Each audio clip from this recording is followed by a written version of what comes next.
చేస్తున్న తెలంగాణ ప్రభుత్వం గురించి భారత్ సమ్మిట్లో 100 పైగా దేశాలు పాల్గొని 3 రోజులు తెలంగాణ రాష్ట్ర ప్రభుత్వం తీసుకుంటున్న చర్యలను నిశితంగా గమనించి వాళ్ళు అభినందించడమే కాదు 100 దేశాలలో ఈరోజు తెలంగాణ రాష్ట్రం గురించి హైదరాబాదు నగరం గురించి వాళ్ళు ప్రచారం కల్పిస్తున్నారని చెప్పడానికి నేను సంతోషపడుతున్నాను. అదేవిధంగా ఈరోజు మీకు తెలుసు ప్రపంచ సుందరి పోటీలు అందాల పోటీలు కాదు, ఇది తెలివికి పరిజ్ఞానికి ప్రపంచానికి పరిచయం చేయడమే కాదు. ఈరోజు తెలంగాణ రాష్ట్రంలో గొప్ప సంపద ఉన్నది. గుడులకు సంబంధించి కానీ ప్రకృతి సౌందర్యం కానీ మన ప్రాంతంలో ఎన్నో ఉన్నాయి. రామప్ప దేవాలయం, 1000 స్తంభాల గుడి, అదేవిధంగా యాదగిరిగుట్ట టెంపుల్, ఈరోజు హైదరాబాద్లో చౌమల ప్యాలెస్ కావచ్చు, చార్మినార్ కావచ్చు, చార్మినార్ ప్రాంతంలో ఉన్న చుడీ బజార్ కావచ్చు, లాడ్ బజార్ కావచ్చు, ఇలా తెలంగాణ రాష్ట్రంలో ఉన్న గొప్ప గొప్ప కట్టడాలను అదేవిధంగా ఈ అంతర్జాతీయ స్థాయిలో మన ఉత్పత్తి చేస్తున్న ప్రోడక్ట్స్ని అన్నిటిని కూడా ప్రపంచానికి పరిచయం చేయడానికి ఈరోజు ప్రపంచ సుందరి పోటీలను నిర్వహించడం జరిగింది. ప్రపంచంలోనే ఒక్క గొప్ప పిల్లల మర్రిగా పాలమూరు జిల్లాలో ఉన్న పిల్లల మర్రిని ఈ పర్యాటకులు వచ్చి చూడడం జరిగింది. ఈరోజు 108 దేశాలకు సంబంధించిన ప్రతినిధులు ఈ ప్రపంచ సుందరి పోటీలలో పాల్గొనడం జరిగింది.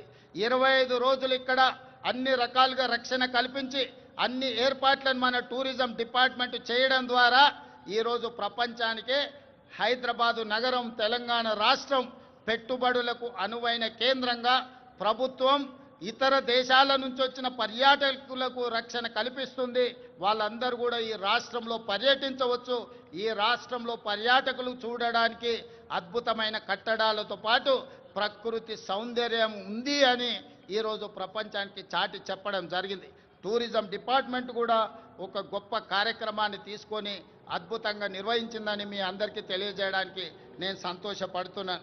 అదేవిధంగా మిత్రులారా 2047 నాటికి భారతదేశానికి స్వతంత్రం వచ్చి 100 సంవత్సరాలు పూర్తి చేసుకోబోతుంది.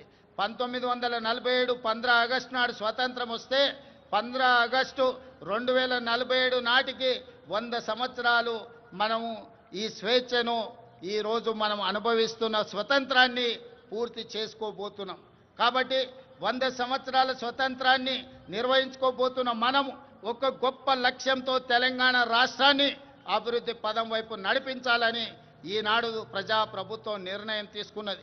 దాంట్లో భాగంగానే తెలంగాణ రైజింగ్ 2047 అనే ఒక పాలసీ డాక్యుమెంటును, ఒక విజన్ డాక్యుమెంటును తీసుకురావడం ద్వారా ప్రపంచంతో పోటీ పడాలి అని ఈరోజు మనం నిర్ణయించుకున్నాం. అందుకే 2047 నాటికి భారతదేశం $30 ట్రిలియన్ ఎకానమీకి చేరాలని ప్రయత్నం చేస్తున్నది, లక్ష్యం పెట్టుకొని పని చేస్తున్నది. మరి భారతదేశం ప్రభుత్వం $30 ట్రిలియన్ ఎకానమీని ఈరోజు దృష్టిలో పెట్టుకొని ప్రణాళికలు చేసుకుంటే తెలంగాణ రాష్ట్ర ప్రభుత్వం అందులో భాగస్వామి కావాలి, అగ్రభాగాన నిలబడాలి అని తెలంగాణ రైజింగ్ 2047 పాలసీ డాక్యుమెంట్ తీసుకొచ్చినాం. అందుకే ఈరోజు పరిశ్రమల కోసం, వ్యాపార సంస్థల కోసం, విద్యా ఉపాధి అవకాశాల కోసం అన్ని రకాలను మనం ఈరోజు అన్ని రకాల పాలసీలను తెచ్చుకోవడమే కాకుండా energy policy, tourism policy, industrial policy, investment policy, అదేవిధంగా హెల్త్ పాలసీ, ఇట్లాంటి పాలసీలన్నీ కూడా తెలంగాణ రాష్ట్ర ప్రభుత్వం ఈ మధ్యలోనే ప్రజలకు పరిచయం చేయడం జరిగింది. ఈ పాలసీలన్నిటిని కలిపితే తెలంగాణ రైజింగ్ 2047 తద్వారా తెలంగాణ రాష్ట్రాన్ని ప్రపంచంతో పోటీ పడే విధంగా తీర్చిదిద్దాలన్నదే మా ఆలోచన. అందులో భాగంగా రాబోయే 10 సంవత్సరాలలో తెలంగాణ రాష్ట్రం యొక్క ఆదాయాన్ని $1 ట్రిలియన్ ఎకానమీగా మార్చి అదేవిధంగా 2047 నాటికి దేశం $30 ట్రిలియన్ ఎకానమీకి చేరాలంటే తెలంగాణ రాష్ట్రం $3 ట్రిలియన్ ఎకానమీగా మారాలి అని ఈరోజు లక్ష్యం పెట్టుకొని ముందుకు వెళ్తున్నాం. ఈరోజు దేశ జనాభాలో 2.5% ఉన్నాం, కానీ జీడిపిలో 5% మనం అందిస్తున్నాం. రేపు భవిష్యత్తులో 2047 నాటికి 10% జీడిపిని అందించే విధంగా తెలంగాణ రాష్ట్రాన్ని తీర్చిదిద్దాలంటే industrial policy, infrastructure policy, investment policies అన్నిటిని కూడా తీసుకొచ్చి ఈ దేశంలోనే అగ్రగామిగా రాష్ట్రాన్ని తీర్చిదిద్దాలని మేము ప్రయత్నం చేస్తున్నాం.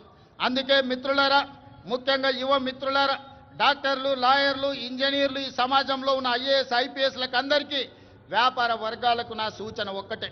తెలంగాణ రాష్ట్ర ప్రభుత్వం ఏ లక్ష్యంతోనైతే ముందుకు వెళ్తుందో, ఏ లక్ష్యాన్ని సాధించాలి, ఏ లక్ష్యాన్ని ముద్దాడాలి అని మేము ముందుకు బయలుదేరినామో మీ ఆశీర్వాదం ఉండాలి.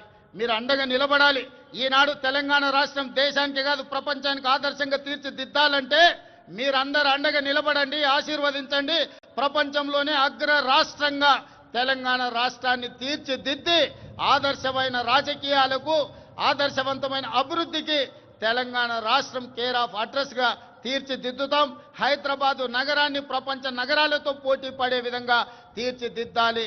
దీనికోసం నిరంతరం పనిచేసే ప్రభుత్వ సిబ్బందే కాదు, రాజకీయ సహచరులందరూ కూడా సంపూర్ణమైన సహకారాన్ని అందిస్తున్నారు. ప్రజలందరికీ 4 కోట్ల తెలంగాణ ప్రజలకు నూతన రాష్ట్ర ఏర్పాటు శుభాకాంక్షలు తెలియజేయడమే కాదు, భవిష్యత్తు లక్ష్యాన్ని దృష్టిలో పెట్టుకొని మనందరం కలిసికట్టుగా ఏకమై మనందరం కూడా ముందుకు సాగాలి. మీ అందరి ఆశీర్వాదం ఉండాలి.